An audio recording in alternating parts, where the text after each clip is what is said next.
Read the headline from the CDC. Man, Larry, they are going to be leading the news. They already are. Here's how Politico says it.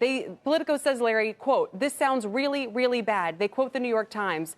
"Americans should brace for the likelihood the coronavirus will spread to communities in the U.S., the CDC warned Tuesday. Dr. Nancy saying it's not so much a question of if this will happen, but a question of when.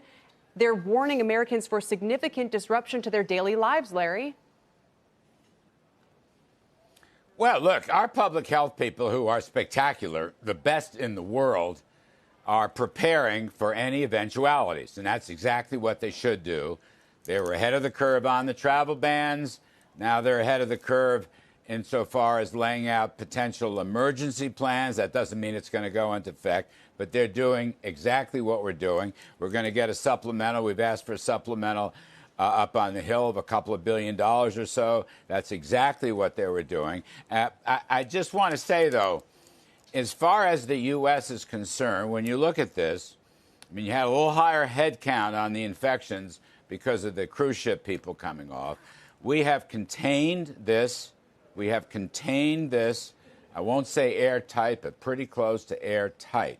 We've done a good job in the United States. Hats off to our public health people. And the other generic point, and I hope we'll explore this, Kelly, is simply this.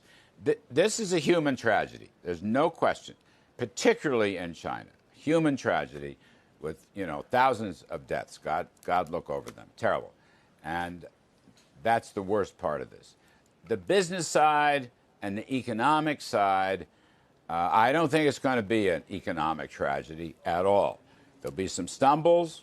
We're looking at numbers. It's a little iffy. We might have a clearer picture in the next 2 to 3 weeks.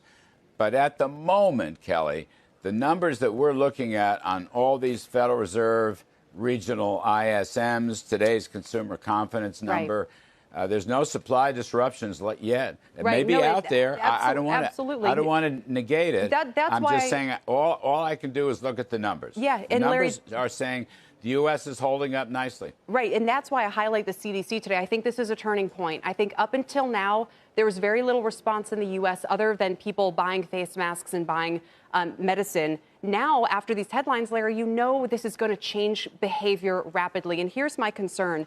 People are going to look at these numbers in which the U.S. gets 74% of its acetaminophen from China, 95% of its ibuprofen, 80% plus of antibiotics from China.